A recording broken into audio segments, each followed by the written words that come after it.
Today, we will discuss the social relevance of digital libraries. A digital library or digital libraries can have so many social relevance. And in today's world, we have been talking about digital libraries, libraries going digital, informations being made available digitally. So in the middle of all these discussions, all these talks, all this information about digital libraries, today we'll try to see where is digital library fitting in the society. There are so many instances where digital library can be used. The relevance of digital library are felt or are already in place in so many areas, but we'll pick up some of the maybe three or four examples, and on that basis we'll try to prove or we'll try to showcase that this is where digital library, see, this is digital library can be relevant, or digital library can be useful, can be applied in this wide area of fields. So that is what we are going to discuss today. So today's lecture is more or less drawn from this source, the book How to Build a Digital Library, which is authored by Wheaton, Bainbridge, Nichols. So this is the book, the 2010 version. From there, this lecture has been adapted, and let us be also aware that there are so many other initiatives, not only worldwide initiatives, but also in our own country. There are so many digital library initiatives taking place in India. We are not ignoring those initiatives. Rather, we are trying to show that in a wide variety or in so many different areas, uh, digital library can be used. That is what we are trying to see.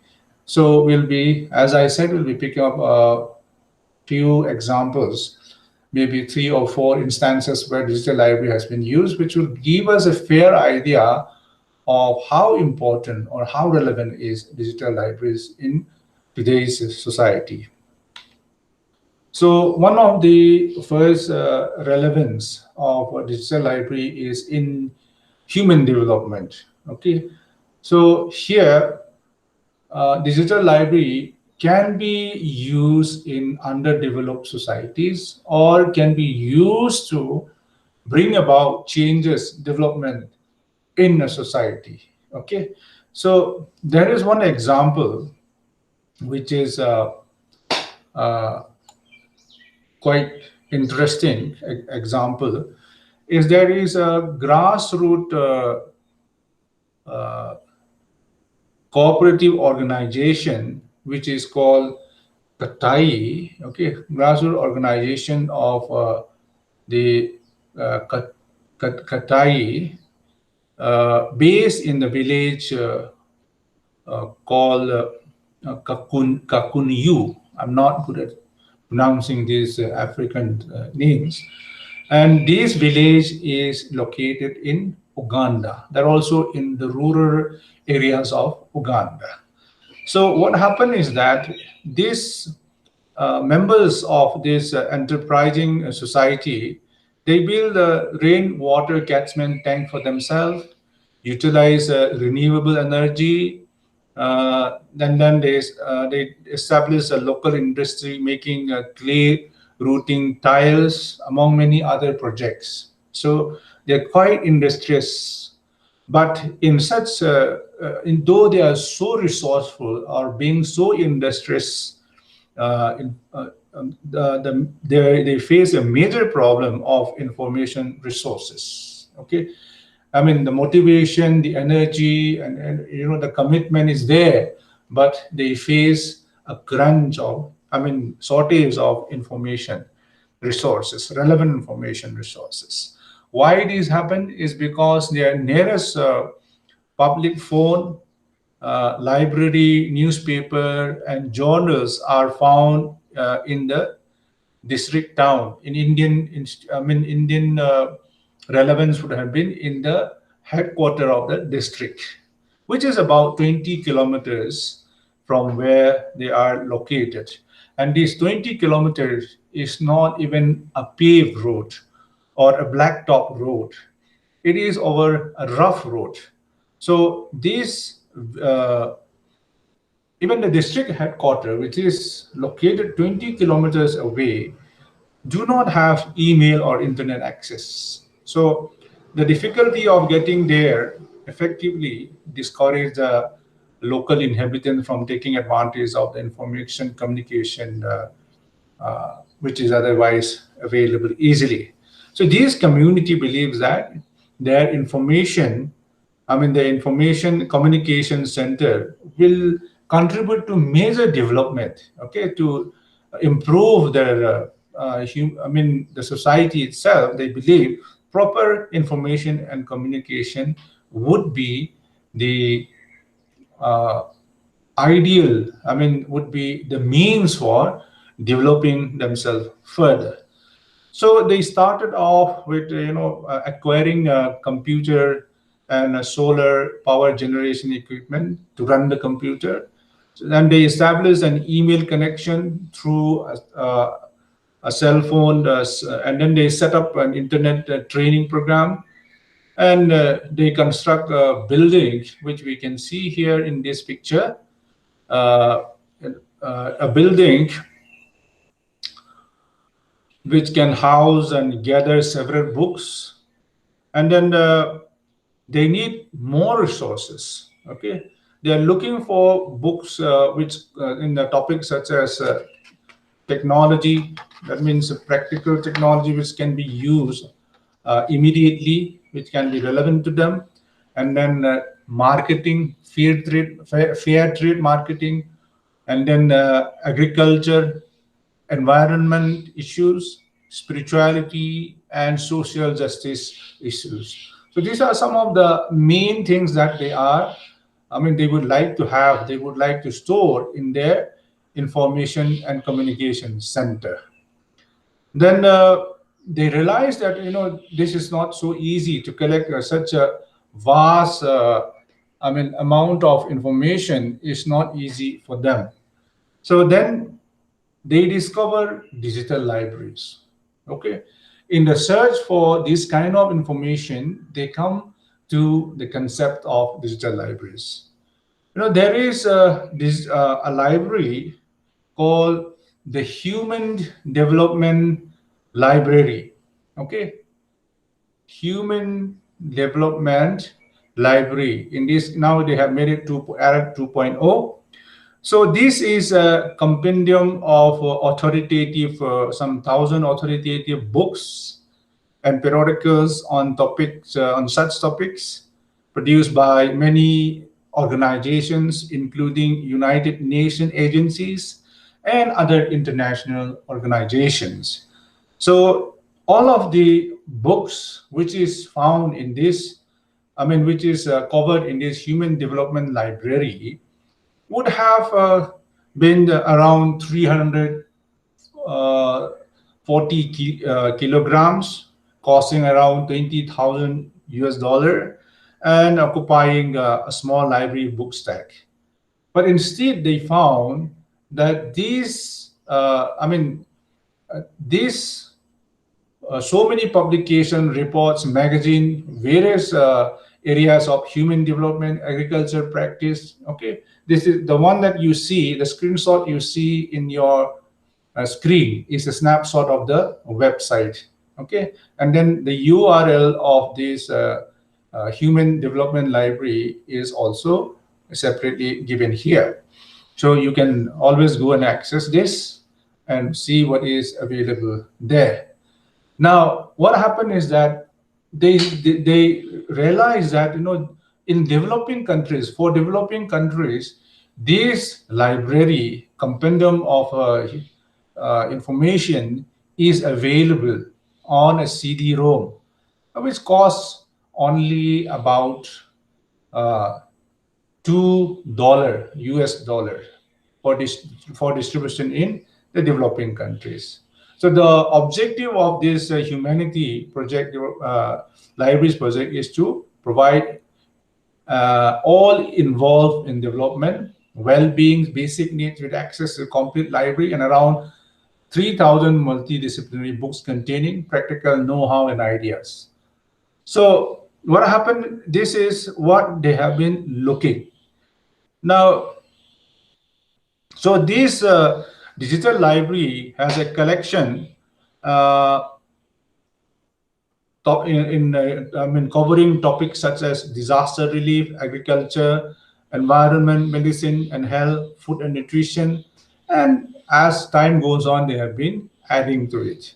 So this digital library, the society that we were discussing about, they believe that it will increase, okay, I mean, it will meet their information requirement at a very small price, which as book form, which would have cost around 20,000 US dollars.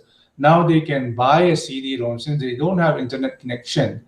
So at $2 only, which is like, for them, nothing is better than that. So this is one example. Now, by saying this, what I'm trying to emphasize is that we can take our digital library, we can make use of digital library in such situation.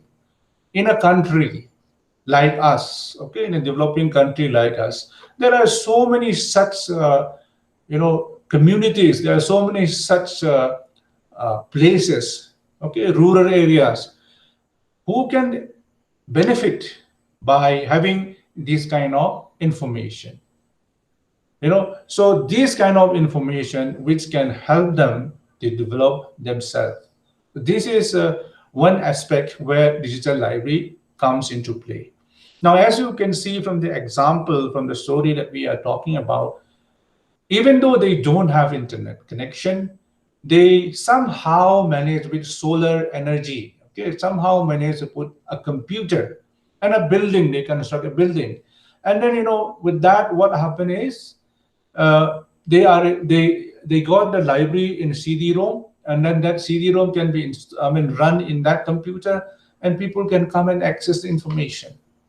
So this is what digital library can do. It can even reach the remotest corner of the country, of the world, and then reduce the digital divide which is happening. And then, the gap is widening almost every day. Those of us who have access to digital information, we take so many things for granted.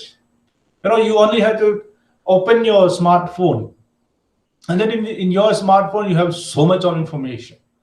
But let us not forget, there are places where smartphone signals do not reach. There are places where they have not yet seen the internet. There are places where they could not reach. They cannot access this kind of the kind of information that we are taking for granted. So a digital library can be built, even in places where connectivity is there. If connectivity is there, it is even more better, because if they have connectivity, we only have to literate them on how to access the kind of information which would be benefit for them, and it is also available through the internet. So the job of a librarian becomes much easier. So we can simply go to the rural areas if they have internet connection with a smartphone. In today's world, most probably they may have a smartphone connection. So in those areas, it becomes much more easier. We can simply point them to the kind of information which would be relevant for them. What kind of information, what kind of sources can satisfy their information needs. Okay, so likewise, a digital library, a digital library can be built for them, okay, where all those external sources are, mapped, are put together, are linked together in one interface that they can go through it and then visit one website or one digital library interface from where they can search, they can access all the relevant information. Okay. Then the other example of the use of digital library is in scholarly archives. Probably this is the most important or the fastest area in which digital library is being used. Okay, so there is uh, I mean, for many years, physicists have been using archives to disseminate results of their research. So the first archive in high energy physics began somewhere in the year in the early 1990s. So this the first archive was targeted only for a few, a group of physicists. Okay, physicists, about 200 physicists working on a particular set of research problems. So they want to communicate, these researchers in physics, so high energy physics, they want to communicate their research output as fast as possible, share among themselves so that they can advance further, or they can avoid duplicating what someone else already doing, and then take advantage of what others are doing and then move ahead. So, but they want a fast communication, an archive where the results are instantaneously available. So what happened is that this tiny group of about 200 physicists wanted to, started the archive, and then within a month, using digital library technology, they started an archive. So within a month of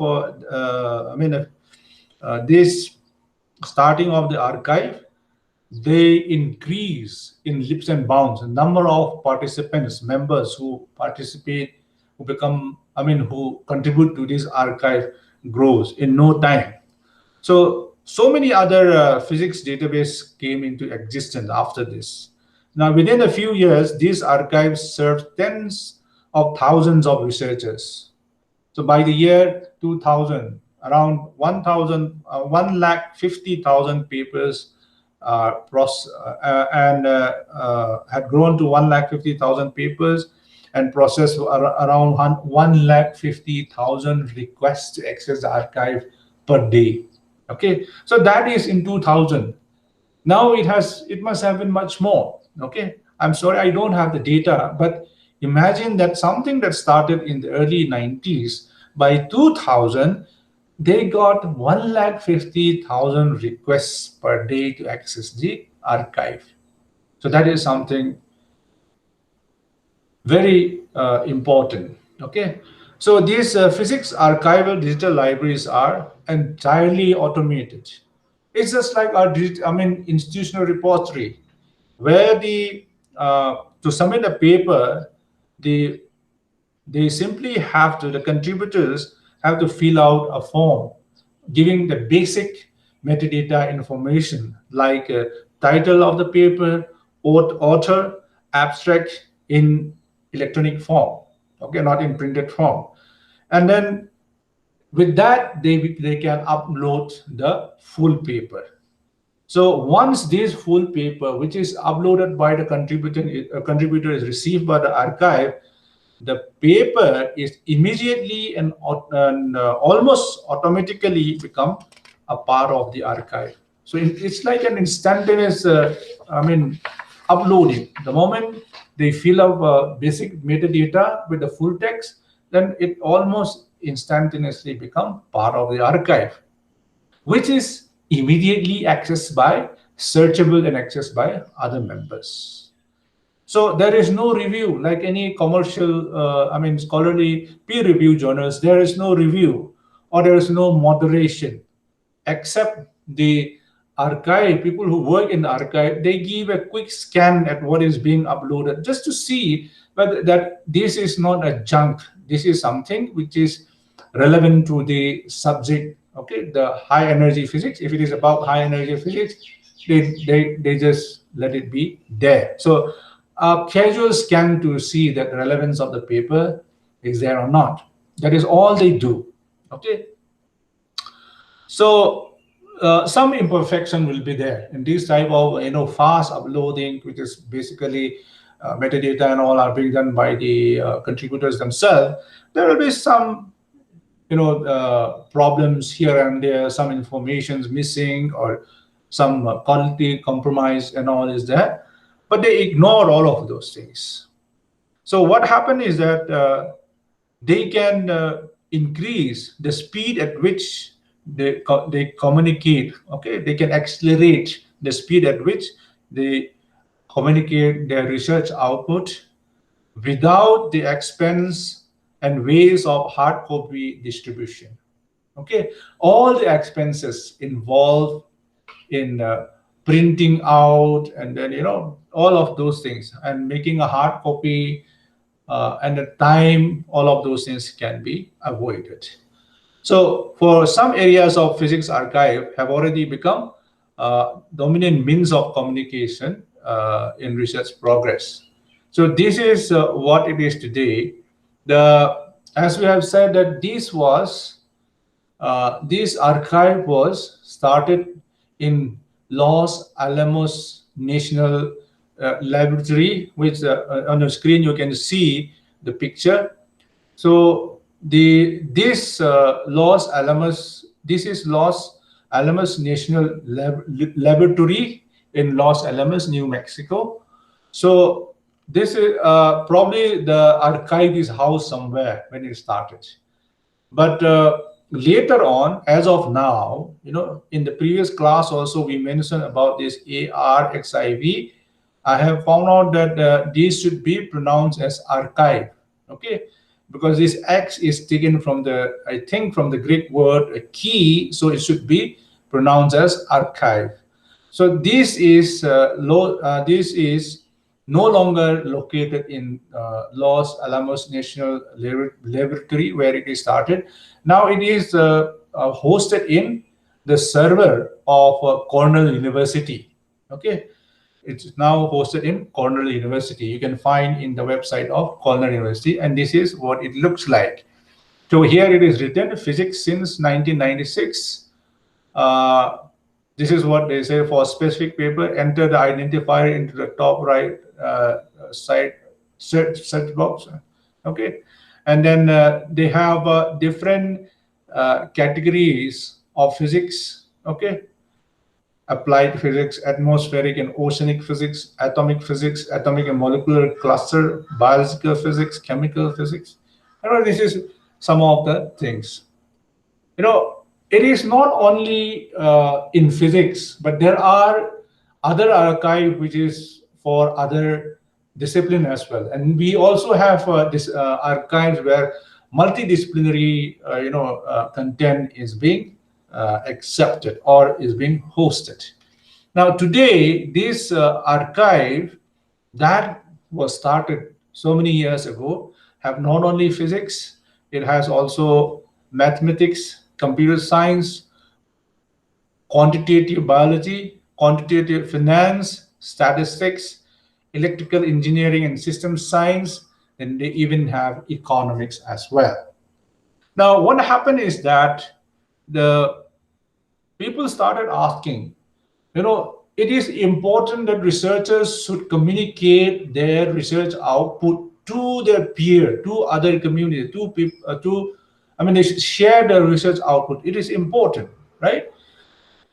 So if it is so important, why this sharing of communication should go through some commercial process where a commercial interest, okay, the main, it's like a publisher, for example. Why it has to go through a publisher who will charge money for distributing, taking it. Publishers do not write books, do not write the articles. They simply take the articles or books which is written by authors and they package it, they get it reviewed, they repackage it or print it, okay, and then they format it in a way they think is suitable, or the standard which they are maintaining, and then they sell it back to all other people who are who can have access, or who are also authors themselves. So it's just like, I mean, author society gave their product to uh, the publishers, okay, the commercial vendors. The commercial vendors, then they sell it to the author society. It sounds funny. So it's like, I sell, I give somebody to publish my book, and the book I wrote, and then that person, after publishing it, they sell it to me, and I buy my own book. You know, you can take it that way also. So people started arguing that why we have to follow this process. For so many years we have been doing this. The scholarly community have been doing this. Okay, so why not distribute the research output among researchers straight away with technology like archive.org, right? So there is a movement where open access movement, okay, which is known as open access movement. That today there are many scientists who never ever give their publication. Even Nobel laureates, there are even Nobel laureates who will never give their publication to a commercial publisher, because they want to start this movement. They want to accelerate this movement, that so that tomorrow the knowledge, human knowledge, should be accessible by all human beings. Okay, so there should not be we should not create an artificial barriers to access to this human knowledge. So this is what the movement is about. And some people believe that this is going to be what it is in future, that all commercial publication, whether digital or print, are going to be replaced by this kind of archive that we have just discussed. But there are some people, of course, who believe that no, it will not be replaced, because peer-reviewed journals are still, in terms of quality, the peer-reviewed journals, which is commercially available, are still one of the best. Okay, so that is, and those who believe that it will, these peer-reviewed journals or commercial journals will not perish, believe that these kind of repositories or archives are only complementing the commercially published journals. So this is, in a way, that also is true, because people who publish in commercial journals, in order to get a wider reading, okay, in order to get their articles, their books, uh, read, or to make people aware of the things they have written, the books they have written, the articles they have written, what they do is that a preprint version, as we had discussed in the previous lectures, a preprint version is kept in these kind of open archives where there is no peer review. Okay, and then that they put a link there that to uh, they put a note of sort that in order to access the peer review version of this, or the final version of this, or the improved version of this particular article, one may access so and so in from this website. So anyway, they are leading from open archive user, they are leading them to the the commercial sites. This is one way of how people are trying to popularize their publication, because you publish something, you give a research report, and if nobody is reading, then your research is in vain. So the more you get to not get your publication to be noticed, okay, then the better it is. So this is how some people are using. But I have seen that in recent years, what happened is that there are archives, open archives, who does peer review. Okay, if peer review is the criteria for maintaining a standard, let us also do peer review, but it will be an open archive. This is what some of the initiators of this open archive movement believe. So what happened is that now you have open archive, but it go through peer review. Nobody, they are not selling the research output, but they maintain standard which is as good as a commercial journal, if not better. What happened is that even those who review the journals are never paid. They never get money out of the article which is being sold. The author doesn't get money. The reviewer doesn't get money. Who are those reviewers who are doing this free service? They are also among the authors community itself.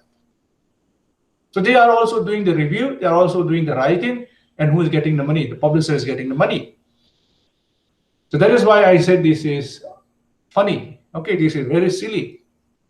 Then what happened is, then so they started having open access journal or open access archive where they where it is peer reviewed. Okay, in order to maintain standards. So this is the open archive movement started with digital library technology. And today, as we said, it is not only in physics. Now it is almost in all disciplines or multidisciplined.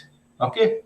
Now let's go to another example: preservation of traditional culture. This is something which is very important and which is very close to the part of the country where we are. Okay. So, there are so many different communities, different ethnic groups, and where their culture is being threatened. Their culture is and culture, their identity is being diluted.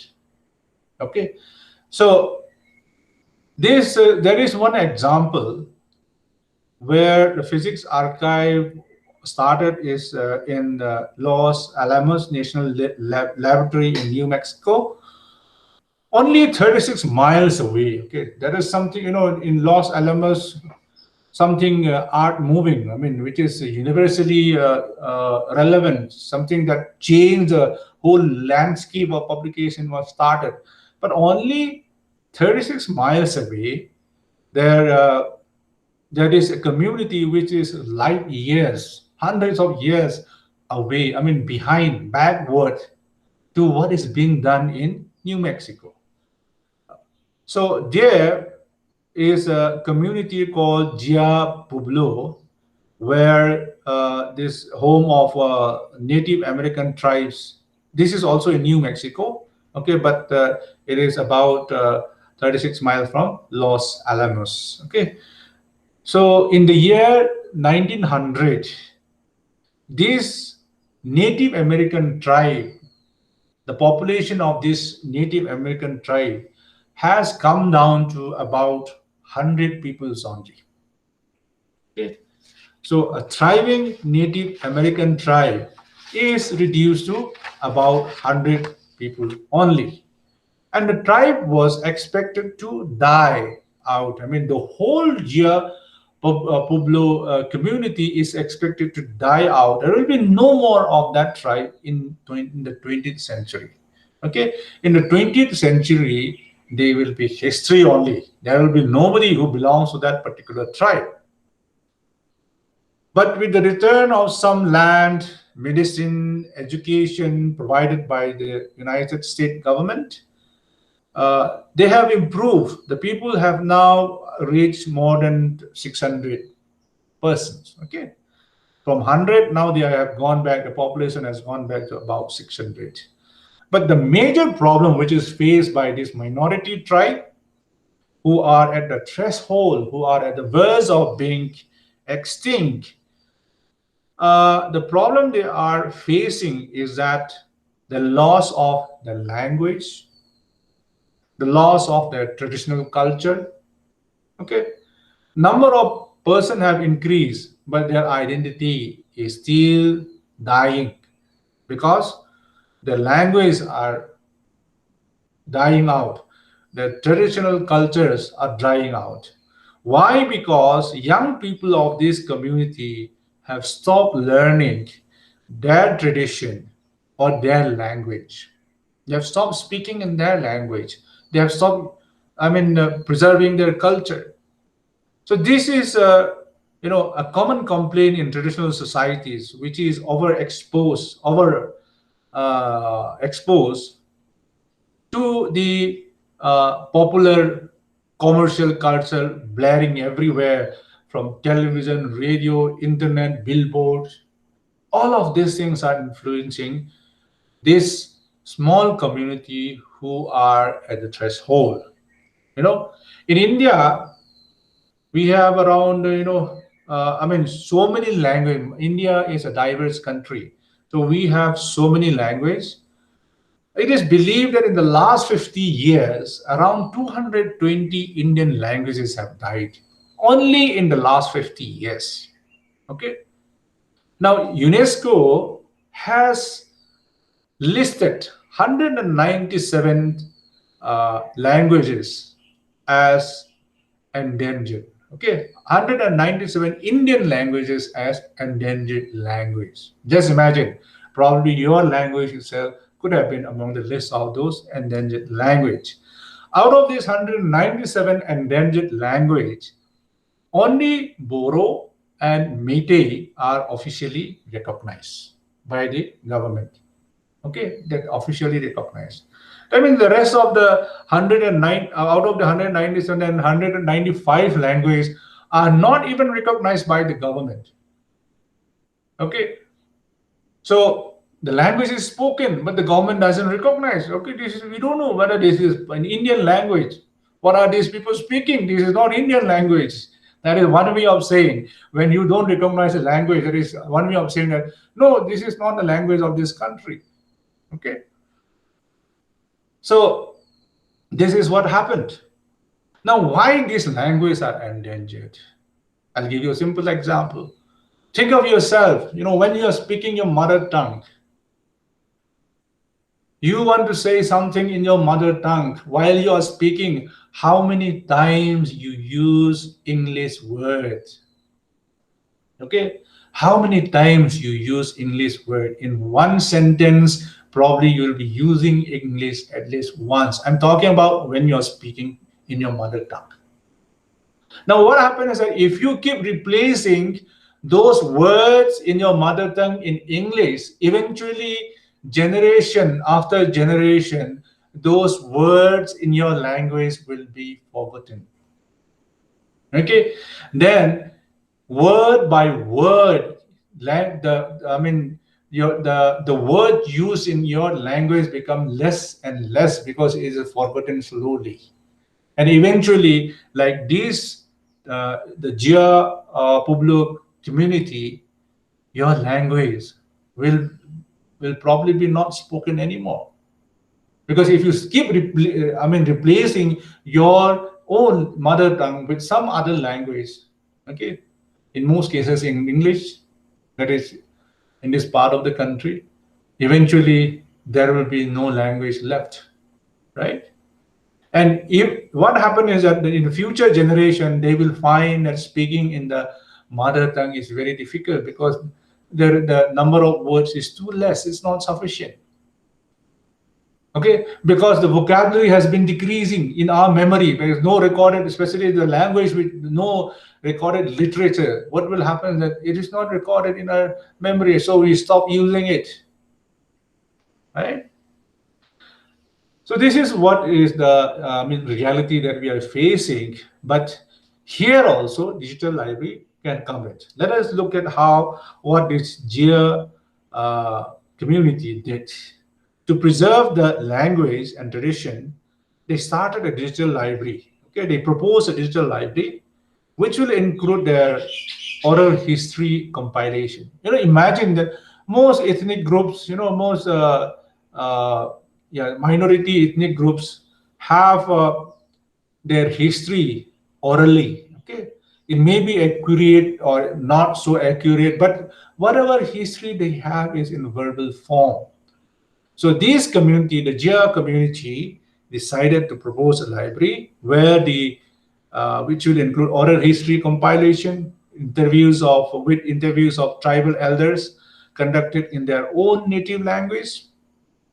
Then it will also include an anthology of traditional songs and with audio recordings, musical scores transcribed from them, and lyrics translated by a native speaker. It will also include video recordings of tribal members performing Pueblo dances and ceremonies, along with the synopsis describing each ceremony and a transcription and translation of recorded audio. So the idea is to produce a multimedia artifact. Okay, the purpose of it is not so much to archive here, but uh, to make it publicly available and to involve members of the tribe in collecting and disseminating it, so that their language, their way of life will be preserved. Okay, at least they will not die out as a community. All right. Now let us uh, come to preservation of traditional music. You know that many there are many traditional musics, a wide range of traditional musics we have. Sometimes what happens is that those well-known composers, they take music from minority ethnic, rural areas where beautiful songs are composed, and then without assigning them, giving them benefit of the copyright, they simply make it theirs. Okay, folk songs are made to, are being, there are instances where folk songs are becoming part of the pop music or this or Bollywood music. Okay, without the people who compose or who owns that folk song having any benefit, right? So if we have a proper digital archive of traditional music, then probably these things can be avoided. That the community, the relevant community, will be given the proper, uh, ownership. Okay, so music is something very important, no doubt about that. Every generation identify themselves with some kind of music. The kind of music I listen to and the kind of music the current generation is listening to are very different, and in no time there will be a change. Okay, so every generation identify themselves with the generations, particularly teenage youngsters. They believe that the music they are listening to, the music they are okay, they prefer, is an expression of their personality. That is how much important music is about to them. Okay, so we have so much of music available. you know Imagine that we have a music library where music can be searched in many ways. Sometimes, when you are looking for a music, probably there are so many music apps. Through Android phones you can access the music apps. I've been using many of them, with trial and errors. I've been using it. And then, what happened is that sometimes, if you remember the title of the song, or yeah, and then the singer, if the singer, the person, the artist who perform, who sing the song, if he or she is popular, most probably he or she will have so many songs, and it is not enough just to remember the artist to get that song. You have to remember the title of the song also, and sometimes you forget the title of the song. It happens many times, but you remember the tune. In most cases, when we recollect a music, we remember the tune, which we can hum with or without lyrics. Okay? Or you remember the lyrics only, some part of the lyrics, the second verse or the third verse or the conclusion. You remember some part of the lyrics. Maybe we can search with that. Okay, maybe by humming into a microphone. For example, if I use YouTube search, I hum the song into the microphone, and the YouTube synthesize it, analyze it, and then try to match it with what is the music which is, closest to that. Okay, that way also we can have uh, a musical traditional music digital library. Okay, many ways of search can be done. This is a very potential. I mean, a very lucrative, or this is some area where some research can be done. What type of metadata should be used? Music metadata. Okay, so there are so many libraries. I mean, so many music exists in which are downloadable. Thousands of files covering a wide range of styles and symphonies and pop and then jazz and okay. I can't even remember all the genre which is used to describe music. There's so much of it. So you will so we can have a repository of music with different artists. Here one important thing is that we are not suggesting, okay, before we come into that, this is one the screenshot that you see is I've just found, got it, archive Indian music. I've gone through their objective, and which is very good. They want to archive Indian traditional music so that they will not be lost. Okay, they want to preserve it. Then we have the